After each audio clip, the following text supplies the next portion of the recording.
हमारा क्यूवाइब नेटवर्क आज से व्यापारियों को हौसला दें और ये जो प्राइवेट लिमिटेड कंपनी चलाई जा रही है इलेक्टेड गवर्नमेंट के नाम पे, हमारी दुख दर्द को बांटने वाली एजेंसी के नाम पे, उन्हें हम ये बताएं कि अब आप सचेत हो जाइए, क्योंकि भारत जगने वाला है। भारत कब जगेगा?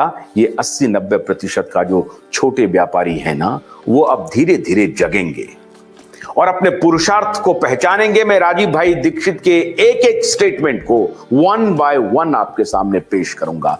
आज तो मैंने सिर्फ ये किया कि हाउस ऑफ कॉमन्स में किस प्रकार से डिबेट हो रहे थे कि भारतीय अर्थव्यवस्था को, जो यहाँ की इकोनॉमी थी, उसको कैसे बर्बाद किया जाए, तो सबसे पहली नीति बनाई उन्होंने टैक्सेशन की और 5 ऐसे टैक्स बनाए जो इंपोज किए गए।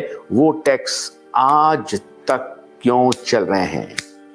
ये नाकारा, नालायक, हर हालत में अयोग्य, इनकॉम्पिटेंट और इर्रेस्पॉन्सिबल, अनअकाउंटेबल, ये जो पॉलिटिकल बिरादरी है ना, इनके खिलाफ अब देश भर के व्यापारियों को एकजुट होना पड़ेगा किसी भी सूरत में। और इनसे भी 2 कदम आगे जो ब्यूरोक्रेसी है, तो पता नहीं कौन सा सब्जेक्ट फिजिक्स पढ़ के आ गए और उसके बाद बन गए टैक्स के कमिश्नर, पाली पढ़ के आ गए और बन गए टैक्स के कमिश्नर, संस्कृत भी पढ़ के आ गए, लिंग्विस्टिक के स्टूडेंट हैं, कमिश्नर बन गए टैक्स का।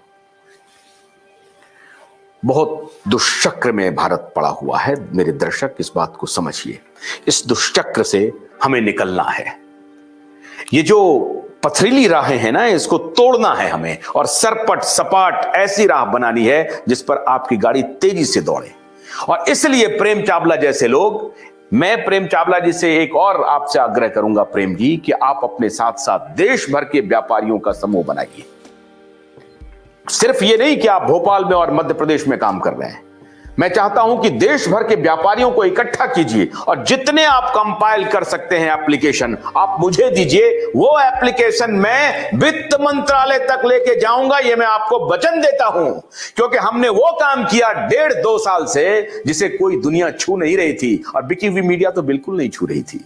इसलिए मैं आपको बस भरोसा देता हूं कि जो मीडिया नहीं छुएगी वो आशुतोष पाठक, प्रकाश पोहरे और क्यूवाइब नेटवर्क छुएगा।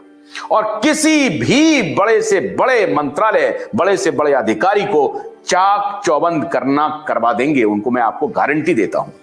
अपने व्यापारियों को जगाइए, हां, लेकिन मैं ये भी चाहूंगा कि आपके व्यापारी चोर ना हो, ये साबित करते हुए आगे बढ़ें, क्योंकि ये बात भारतीय जनमानस में है कि व्यापारी तो चोर होता है, वो चोरी करता है। लेकिन चोर किसने बनाया? हाउस ऑफ कॉमन्स में 1800 में, 1813 में, 1850 के पहले डिबेट चल रहा है। हमारे देश के बेईमान नेता उसी फिलॉसफी, उसी पॉलिसी को एग्जीक्यूट कर दिया। तो इंडिया डिबेट में ऐसे ही लगातार अभी हम किसानों के भी मुद्दों को उठाने वाले हैं। आज हमने व्यापारी के मुद्दे को उठाया है, हेल्थ पर तो हम काम कर ही रहे हैं। आने वाले दिनों में हम एनपीए के एक डोर्स को ओपन करेंगे और हम अपने व्यापारी बंधुओं से आग्रह करते हैं कि हमारे इस अभियान में आप साथ जुड़िए। सिर्फ आपका साथ आ जाना हमारे इस अभियान का सफल हो जाना होगा। प्रेम चावला जी भोपाल से आए हमारे साथ, हमारे स्टूडियो में, आपका बहुत बहुत शुक्रिया। हम आशा करते हैं कि हमारे इस अभियान में कम से कम आपका साथ हमें मिलता रहेगा। आशुतोष को कल रात 9 बजे तक के लिए अनुमति दीजिए। नमस्कार।